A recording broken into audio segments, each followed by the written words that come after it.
Et bonjour, bonjour! Allez, c'est parti pour la petite présentation. Donc, je m'appelle Jennifer, j'ai 35 ans. Je suis issue du milieu du sport et de l'univers de la formation. C'est une toute première pour moi sur YouTube. En tout cas, d'un point de vue perso, d'un point de vue pro, vous avez peut-être eu l'occasion déjà de suivre certaines de mes formations ou certains de mes cours de fitness en ligne. Pour ceux qui me reconnaissent, coucou! Et puis pour les autres, bienvenue. Alors aujourd'hui, je vais aborder un thème qui concerne particulièrement nous, les nanas, puisqu'il s'agit de la grossesse. Donc moi-même, je démarre cette aventure pour la première fois de ma vie. J'en suis, à l'heure où je vous tourne cette vidéo, à mi-parcours pile poil. Ça fait 4 mois et demi que je suis enceinte. Et j'ai décidé, au travers de ce vlog, de vous parler de mon premier trimestre. Alors pourquoi je décide de faire ce vlog? C'est tout simplement, en fait l'objectif c'est du partage d'informations. Pourquoi? Parce que moi-même, démarrant cette aventure pour la première fois, je me suis vite aperçue que j'avais naturellement besoin de connaissances, de contenu, de conseils à ce sujet-là. Et on a beau se renseigner auprès des copains, des copines, des mamans, des personnes qui ont eu l'expérience, on en revient toujours à, bon ça fait partie de notre génération, à consulter un petit peu ce qui se fait sur internet. Donc les vlogs de grossesse, voilà, les forums, YouTube, etc. Donc je me suis dit pourquoi pas partager mon expérience à titre d'information.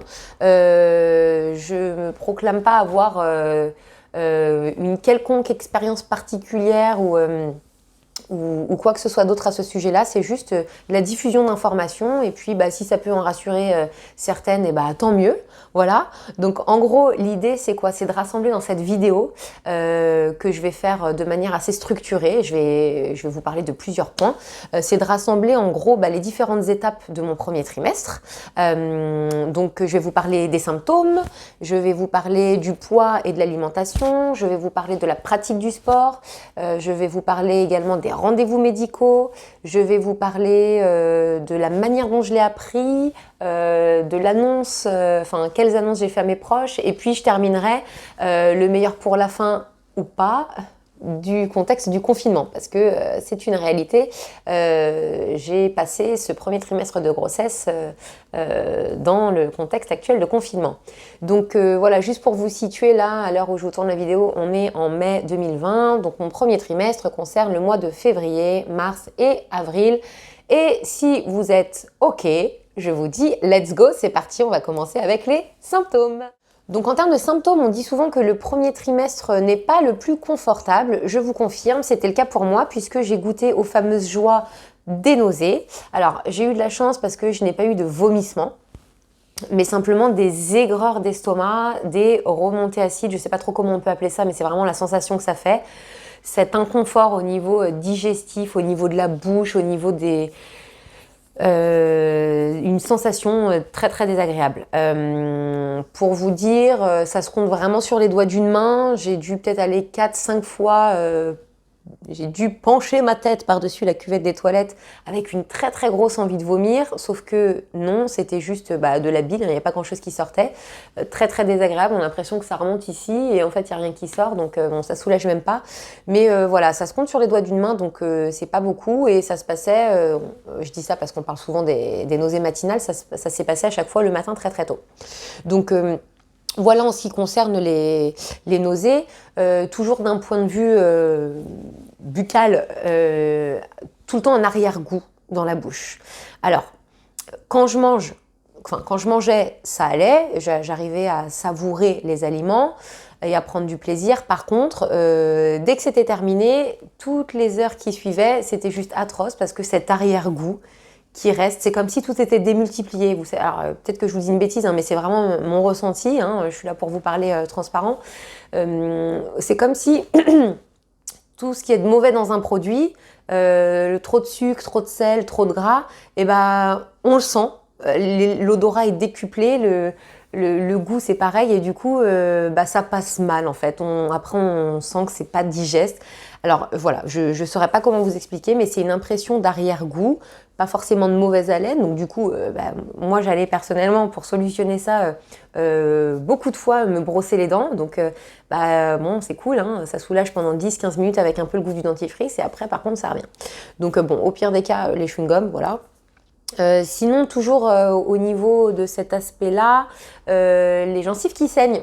Alors bon, ça apparemment c'est monnaie courante, donc je me suis pas trop inquiétée.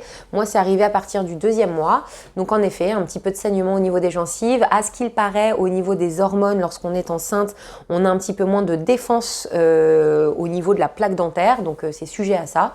Donc voilà, moi c'est mon cas. La solution que j'ai trouvée, c'est du coup de vraiment avoir une hygiène au niveau des dents vraiment irréprochable, à me brosser beaucoup plus les dents, et du coup j'ai acheté un dentifrice exprès pour ça, Parodontax, quelque chose comme ça, et un bain de bouche. Donc voilà à ce niveau-là. Continuons sur les symptômes au niveau du sommeil. Donc, depuis le tout début, depuis le jour où j'ai appris que j'étais enceinte, mon rythme de sommeil a été le même et est encore le même au bout de 4 mois et demi, à savoir ma nuit découpée en 2 temps. Alors, juste pour information, je précise que j'ai la chance de ne pas travailler depuis le début de ma grossesse. Je vous dis ça pourquoi? Parce que je n'ai pas besoin de mettre de réveil. Et du coup, mon rythme, c'est celui-ci. Je me couche aux alentours de minuit et demi, 1 heure, parfois 1 heure et demie. Bref, j'ai pas changé forcément mes habitudes.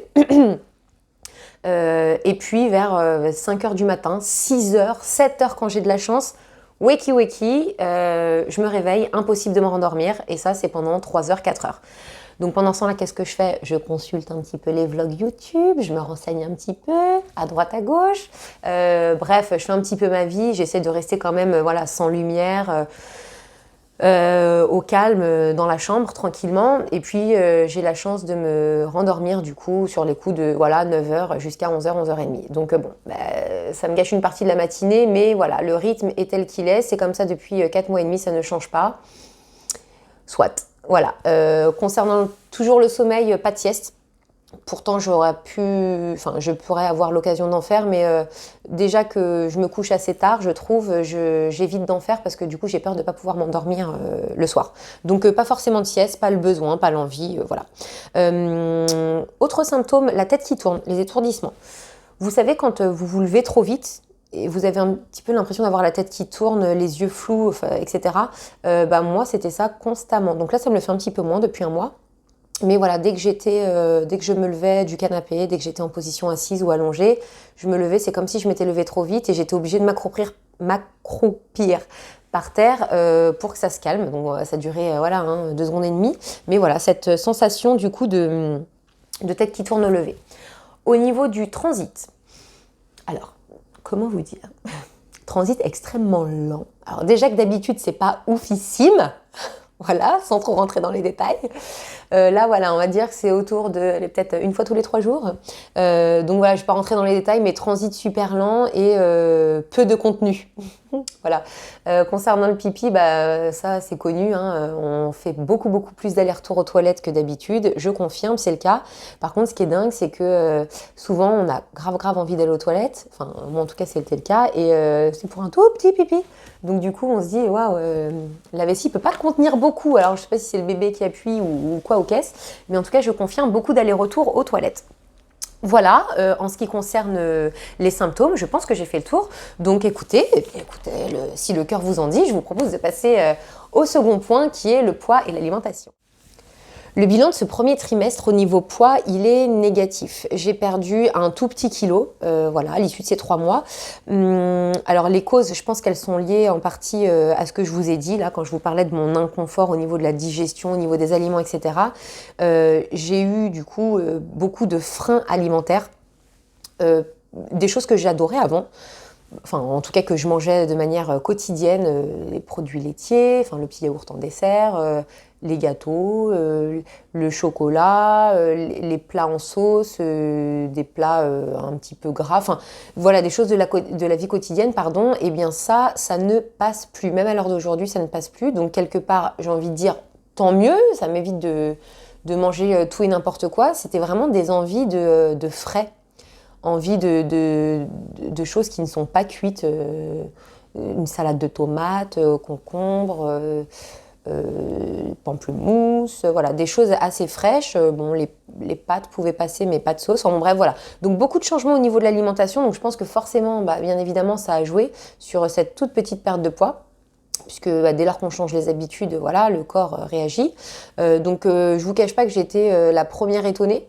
parce que de manière générale au quotidien, pardon, j'ai quand même un sacré bon coup de fourchette.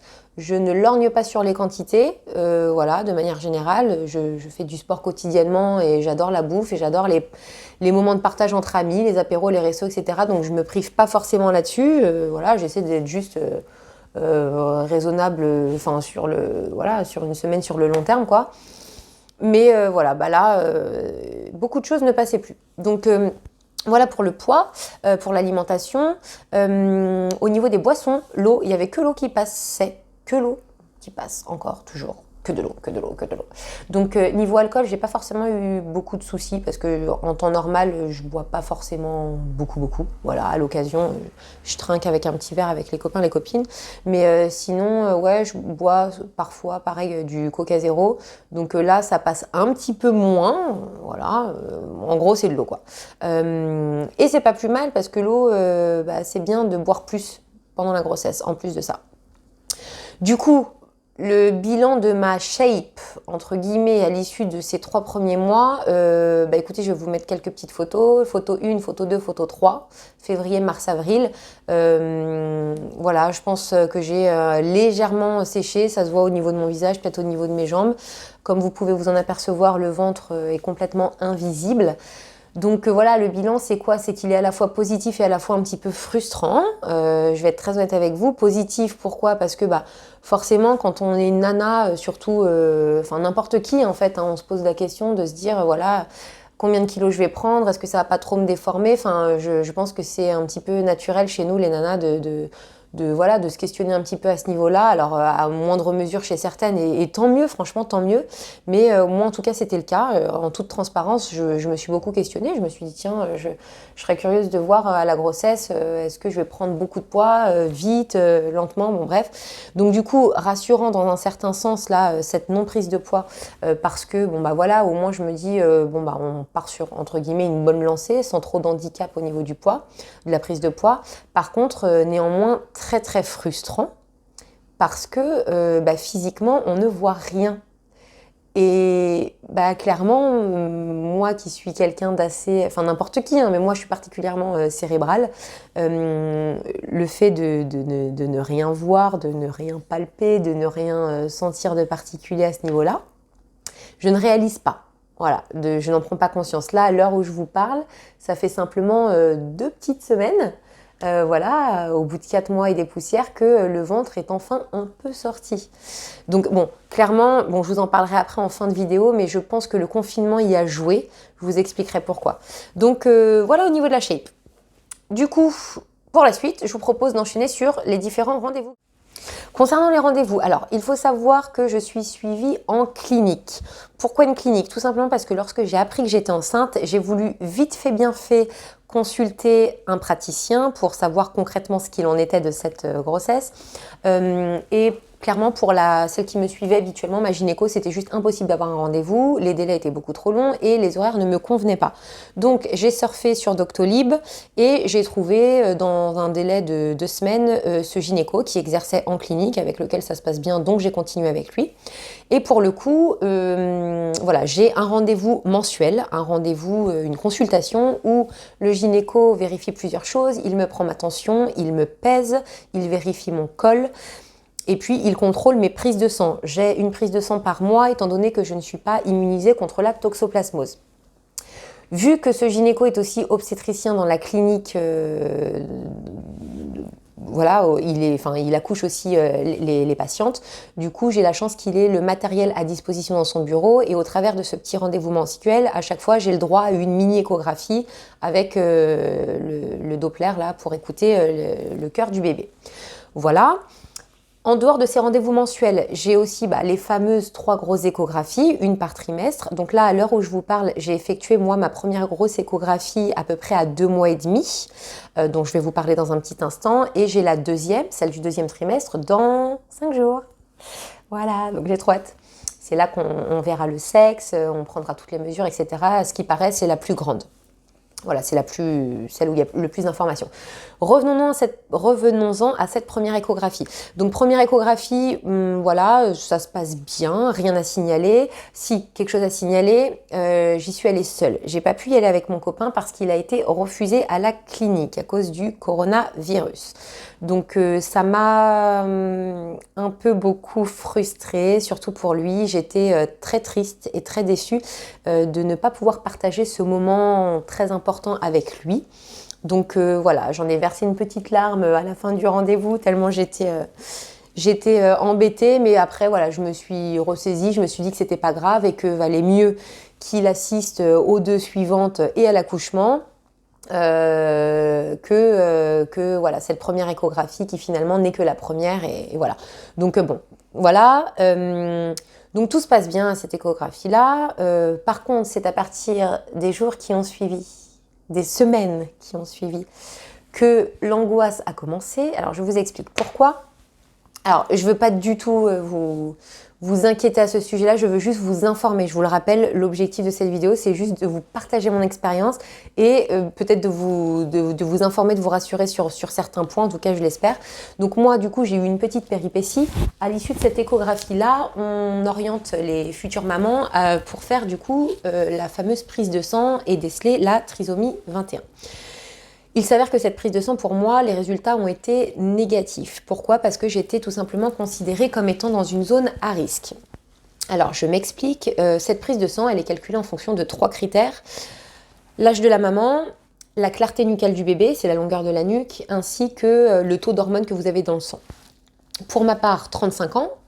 Clarté nucale, impeccable à l'échographie, rien à signaler. Et au niveau des hormones, j'avais 2 hormones qui étaient assez faibles.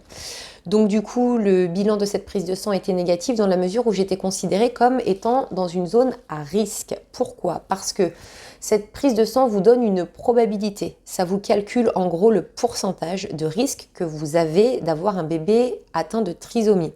Pour mon cas, c'était 1 sur 833.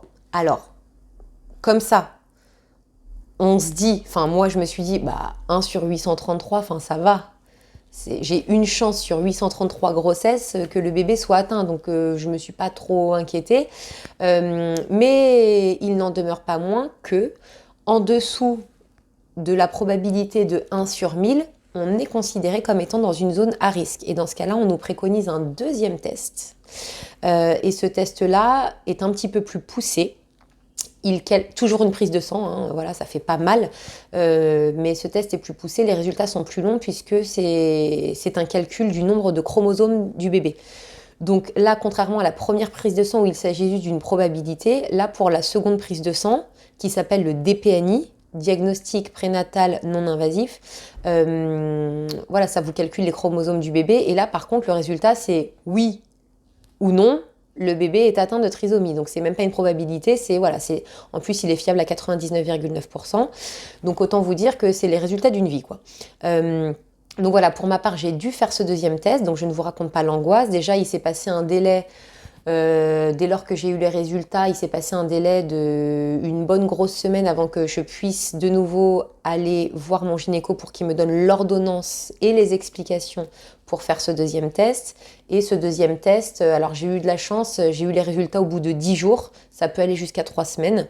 Donc voilà, 10 jours plus tard, j'ai enfin eu les résultats que j'attendais tant, qui nous ont tant angoissés, et le résultat était négatif, donc par chance. Voilà, c'était un immense soulagement. Rien que d'en parler, j'ai les frissons. C'était vraiment une étape, une épreuve dans cette grossesse à laquelle on ne s'attend pas forcément. Une épreuve qui est difficile à vivre, mine de rien, parce que c'est de l'angoisse, on n'y connaît rien, on s'interroge, on flippe, quoi. Donc du coup, voilà, c'était une période un peu compliquée. Tout à l'heure, je vous expliquais que mon ventre n'était pas forcément sorti. Je suis persuadée que c'est aussi un petit peu dû à ça. Voilà. Bon, bref, passons. Donc par chance, et on en est très reconnaissant, le bébé est en bonne santé et c'est vraiment tout ce qui compte. Voilà, juste pour la petite information, donc là je vais vous parler vraiment perso. À l'âge que j'ai, à 35 ans, pareil, mon copain il a le même âge, ni moi ni lui, on s'est jamais vraiment mis de pression, même pas du tout. Enfin, surtout moi en tant que femme, avec mon horloge biologique, et c'est quand même moi qui construis un petit peu le truc. Je me suis jamais mis la pression en me disant ah, il serait peut-être temps à 35 ans de t'y mettre, etc. Mais alors, jamais. Il y a encore 6 mois de ça, si on m'avait dit là où j'en serais aujourd'hui, voilà, j'y aurais pas forcément cru. Donc ça n'en reste pas moins une super bonne nouvelle, et je vous expliquerai après comment c'est arrivé et tout. Mais voilà, juste pour vous dire que je me suis jamais mis la pression. Et là, honnêtement, quand j'ai réalisé au travers de ce test sanguin que j'étais considérée comme étant dans une zone à risque due en partie à mon âge avancé, parce que c'est au-delà de 35 ans que ça commence à rentrer dans une catégorie, là, je vous cache pas que je me suis posé 2 secondes et je me suis dit, bon, bah finalement, c'était peut-être pas plus mal qu'on décide de s'y mettre gentiment. Voilà, donc franchement, je suis désolée d'avoir ce discours. Ça me ressemble pas, j'ai jamais eu ce discours, mais c'est la réalité en tout cas que moi j'ai vécue. Je me suis jamais stressée avec ça au niveau de l'âge. Et je pense que c'est peut-être aussi ça qui fait que ça a marché rapidement pour nous, parce qu'on n'était pas non plus grave en attente et grave dans le stress. Mais il n'en demeure pas moins que j'ai eu quand même cette angoisse et ce stress de fou lié à mon âge, parce que j'étais considérée dans une zone à risque. Donc bon bref, voilà, c'était la petite aparté, je vous partage ça comme je le ressens. Donc voilà pour ça. Pour information, ce test-là, c'est un test qui coûte cher, il coûte à peu près 400 €, un petit peu moins. Il est pris en charge par la Sécu pour les nanas qui sont, comme moi, considérées en zone à risque. Donc du coup, voilà, c'est pris en charge. Pour les personnes, pour les mamans, les futures mamans qui veulent le faire juste pour se rassurer, même si elles ont eu un super résultat et une probabilité qui dépasse les 1 sur 1000, c'est complètement possible de le faire, c'est juste que du coup, il n'est pas pris en charge. Donc voilà pour ça. C'est tout pour les rendez-vous, en tout cas à la clinique. Et sinon, j'ai eu 2 autres rendez-vous. J'ai pris un rendez-vous chez l'ostéo. J'avais un petit peu mal dans le bas du dos, donc je me suis dit que c'était l'occasion. J'ai souvent l'habitude chaque année d'y aller entre 1 et 3 fois. Donc là, je me suis dit que c'était bien l'occasion. J'ai bien fait parce que visiblement, il m'a replacé pas mal de trucs. Et puis, il m'a invité à revenir vers le 3e trimestre. Et puis, j'ai eu aussi mon premier rendez-vous avec une sage-femme. C'est ce qu'on appelle le rendez-vous prénatal. Donc, c'est un petit rendez-vous de discussion, en fait. Voilà, pendant 3 petits quarts d'heure, elle te pose pas mal de questions. La nana, elle te demande comment tu vis la grossesse, comment ça se passe pour ton conjoint, est-ce que tu as pensé à l'allaitement, est-ce que tu as envie d'accoucher d'une manière particulière, dans quelle clinique, dans quel hôpital, bref, voilà. Donc, c'est un dialogue, on t'écoute, on te conseille, tu poses tes petites questions et ça fait du bien. Donc, voilà pour les rendez-vous. On enchaîne la suite avec le sport. Parlons sport. Mon petit terrain de prédilection, mon petit terrain d'amour. Alors, en effet, le sport, vous l'avez compris en début de vidéo, c'est mon métier, c'est ma passion, c'est un besoin. Ce n'est pas du tout une contrainte. Don't judge me, mais voilà, c'est ainsi. Donc le sport, je l'ai continué, je le continue d'ailleurs encore. Pareil, hein, comme un petit peu la shape, ça faisait partie des interrogations que je me posais avant la grossesse, à savoir comment ça va se passer pour le sport, est-ce que je vais devoir tout arrêter ou quoi, ok, parce que j'y connaissais pas grand chose, enfin en tout cas, je n'étais pas experte en la matière. Et du coup, pour tout vous dire, le premier mois et demi, je n'ai absolument rien changé à mes habitudes. À ce moment-là, ma salle était encore ouverte, donc j'ai continué ma petite routine. Ma petite routine, c'est quoi? C'est un petit circuit training muscu. En général, je choisis 4, 5, 6 exercices que je répète sur une vingtaine de répétitions avec des charges adaptées. Et je fais 4 ou 5 tours. Donc voilà, c'est un petit circuit training. Et souvent, j'enchaîne avec un petit peu de cardio. Ça peut être du tapis, ça peut être du vélo, peu importe. Je fais vraiment en fonction de mes envies le jour J. Je regarde les machines qui sont dispo. Je me prends vraiment pas la tête. J'ai jamais vraiment suivi un programme hyper particulier, hyper personnalisé. Après voilà, ça fonctionne pour moi. C'est comme ça que j'aime bien le vivre. J'aime bien vivre le sport que je fais. Je veux absolument pas que ça devienne une contrainte. Donc moi, je me suis jamais fixé des objectifs en particulier. C'est juste un petit moment qui est là pour me faire du bien, pour m'entretenir, pour me garder en forme. Donc j'ai continué le premier mois et demi puisque ma salle était ouverte, je n'ai absolument rien changé. Voilà, j'ai pas eu forcément envie de réduire ni mes charges ni mes efforts parce que j'en ai pas ressenti le besoin tout simplement. Donc voilà, je me suis quand même renseignée un petit peu à droite à gauche auprès des collègues, auprès des copines, auprès des docteurs, de savoir si vraiment il y avait des choses à pas faire, à proscrire. Et je vais vous dire la phrase que vous avez certainement déjà entendue 1000 fois, mais qui est tellement vraie. Tant que vous vous écoutez, todo va bene. Voilà, moi franchement, je suis partie du principe, comme d'habitude, où je me suis dit, bon je m'écoute. Si je me sens de faire ça, j'y vais. Si je me sens pas, j'arrête. Et puis voilà. Donc voilà, pas de prise de tête concernant le sport. Par contre, mi-mars, confinement, salle fermée. Donc du coup, la fameuse heure de sortie dont on avait le droit avec le confinement, je l'ai optimisée à chaque fois avec soit une heure de running à petit rythme. Hein. C'était un running mamie, hein, tranquille. Hein. Voilà, pareil, une fois de plus, je m'écoutais. Il y a parfois même, je mettais mes baskets et je courais, je voyais que non, l'envie n'était pas là, donc c'est pas grave, j'ai marché pendant une heure, mais au moins j'étais active. Donc voilà, une heure par jour, entre la marche et le run. Donc voilà, là je vous cache pas que depuis maintenant 2 semaines qu'on est déconfiné, je sors un petit peu plus. Parfois je fais 2 sorties dans la même journée. Parfois je fais une sortie longue où j'en profite pour me balader dans la forêt, etc. 1 heure et demie. Enfin bon bref, la marche, c'est super en plus, hein, ça c'est préconisé pendant la grossesse. Donc c'est cool, et puis ça me fait pas forcément générer un trop gros effort. Donc je prends plaisir en plus à sortir, à prendre l'air. Voilà pour ça, c'est tout, je crois, pour le sport. Donc écoutez, je vous propose d'enchaîner la suite sur les annonces et la manière dont je l'ai appris. Alors, comment je l'ai appris? Eh bien écoutez, je vais être très cash avec vous. Première tentative, première réussite. J'ai beaucoup de chance, on a beaucoup de chance, on en est conscient, j'en suis très reconnaissante. J'imagine très bien qu'il y a beaucoup de femmes qui attendent ça avec impatience pendant des mois, pendant même des années, et que pour certaines, ça prend beaucoup plus de temps que pour d'autres. Donc pour ça, vraiment, je suis reconnaissante de ce qui nous arrive. Comme je vous l'ai expliqué tout à l'heure, on n'a jamais vraiment attendu à fond après ça avec mon copain. Peut-être que, c'est ce qu'on dit, peut-être que ça y a joué, le fait de ne pas être trop stressé et être dans l'attente, mine de rien, on a pris ça avec un petit peu plus de recul. Et voilà, à partir du moment où on s'est dit on tente, c'est passé. Pour être très honnête avec vous, c'est en janvier où on s'est dit, peut-être que ça va prendre 6 mois, 8 mois, 1 an. On ne sait pas, on n'a qu'à se lancer gentiment et on voit sans pression ce que ça donne. 15 jours plus tard, le polichinelle était dans le tiroir, hein, comme on dit. Donc non, voilà, c'est une chance, c'est cool. Je m'attendais absolument pas à ce que ça arrive si vite, ni lui ni moi.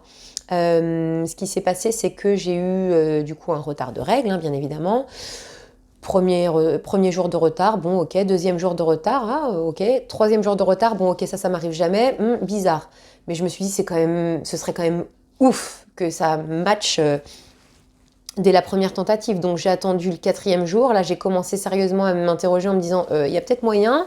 Donc c'est là que j'ai commencé à regarder un petit peu sur Internet et tout, à comparer les trucs. 5e jour, 6e jour, là je me suis dit, bon allez, demain je vais acheter un test de grossesse quand même pour en avoir le cœur net. Et du coup, voilà, au bout de 7 jours de retard de règles, j'ai fait mon test de grossesse en rentrant du travail. Et il s'avère qu'il était positif. Alors, comment vous dire ? Vous savez, j'ai acheté le digital là, de Clearblue qui t'indique aussi la durée de grossesse. J'ai fait mon petit test tranquillement. Bon, très honnêtement, avec 7 jours de retard, je m'attendais à ce qu'il soit positif. Mais c'était tellement dingue pour moi que ça se passe du premier coup qu'il y avait quand même une part de moi où je me suis dit, mais ce serait dingue. Enfin, Donc bref, je fais mon test, je le laisse poser pendant 5 minutes, je fais ma petite vie.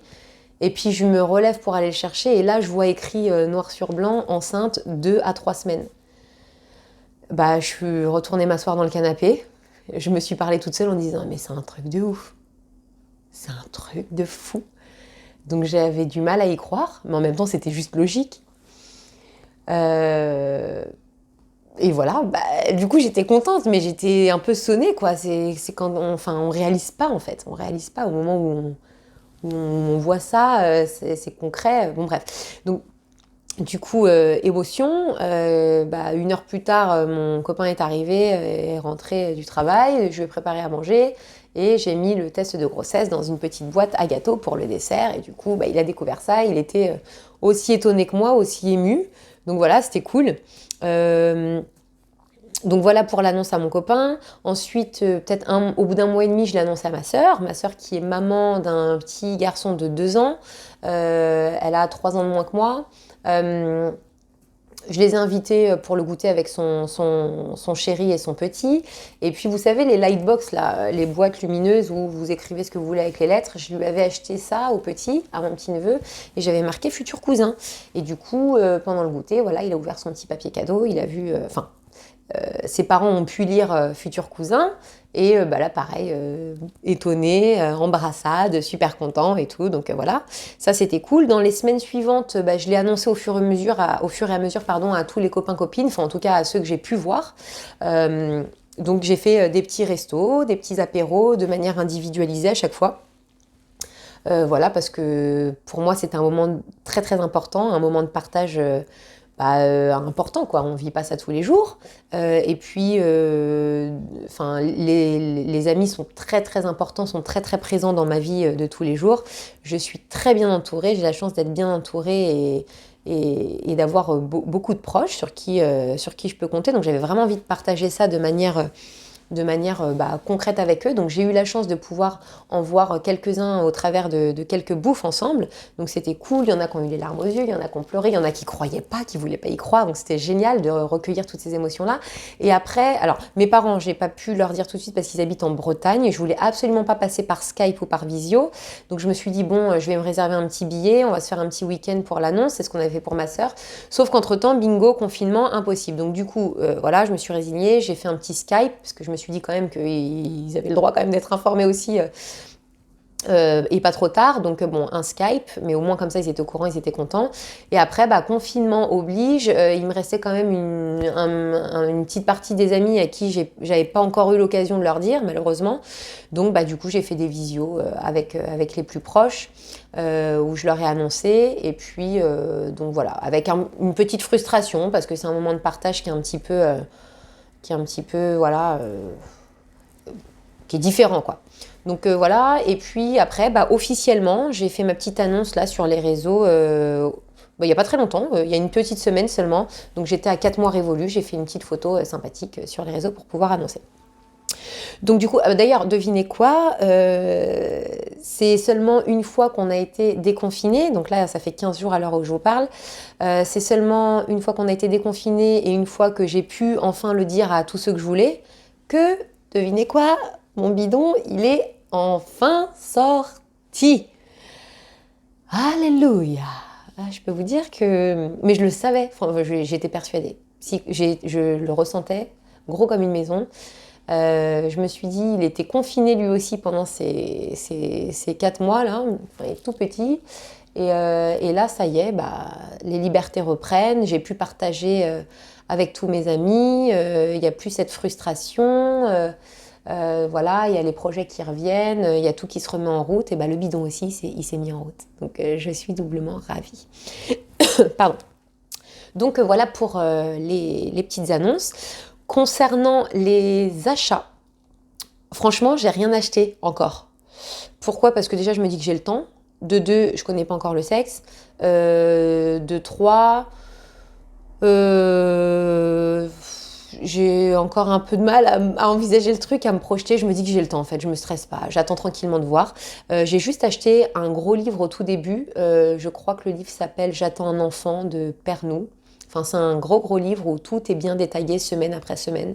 Pas mal de bonnes informations. Donc, mis à part ce livre et une huile de massage pour le ventre pour prévenir des vergetures que j'ai mis à partir du 3e mois. Et j'ai ce petit rituel-là tous les soirs, soit moi, soit mon copain, je me masse le ventre. Mis à part le livre et l'huile, je n'ai rien acheté. J'ai pas forcément eu besoin d'acheter de vêtements jusqu'ici, puisqu'il n'y avait pas forcément de changement au niveau de mes formes. Là, voilà, oui, ça y est, ça fait quelques jours que je ne ferme plus le bouton de mon pantalon, de mon jean. Donc, je vais peut-être voir ça gentiment. Bon, après, voilà, ça va être l'été, donc les robes, ça va être tranquille, ça va être comfy. Et puis, on verra tout ça. Donc voilà, cette vidéo se termine dans 5 jours. J'ai cette deuxième échographie. Cette deuxième échographie où du coup on pourra savoir le sexe. Si je dis on pourra, c'est pour une raison particulière. On ne va pas demander le sexe. J'ai décidé de faire ce qu'on appelle une gender reveal à l'américaine. Donc comme son nom l'indique, c'est en gros la révélation du sexe du bébé. Étant donné, comme je vous l'ai expliqué, que je n'ai rien pu partager de cette grossesse avec mes amis, étant donné qu'on était tous confinés, on a décidé, je me félicite d'avoir eu cette idée, du coup d'apprendre la nouvelle en même temps que tous les copains et les copines. Donc je vais faire une petite fiesta 2 jours après l'échographie, là, ce week-end, pour découvrir le sexe. Donc il y aura un gros ballon rempli d'hélium, rempli de confettis. Au gynéco, je vais lui demander qu'il marque le sexe du bébé sur un papier. Le papier, je vais le donner à la dame du magasin qui sera chargée de me mettre les bonnes confettis de la bonne couleur dans le ballon. Et puis, quand on va le percer, on le découvrira en même temps que tout le monde. Et du coup, ça fera, je l'espère, un super moment de partage et d'émotion. Donc voilà, ça c'est dans 1 semaine tout pile. J'ai hyper hâte. Et du coup, ce sera l'objet de la deuxième vidéo, de la prochaine. Donc écoutez, je serais ravie de vous y retrouver si ça vous intéresse. J'espère en tout cas que cette vidéo vous a plu. En tout cas, moi, ça m'a fait plaisir de partager ça avec vous. Là, comme je vous disais, j'ai été très frustrée de rien partager. C'est peut-être aussi pour ça que je me suis décidée à faire cette petite vidéo. C'est vraiment, une fois de plus, dans le partage d'informations. Donc, bien écoutez, tant mieux si ça vous a plu. À très bientôt. Ciao, bonne journée.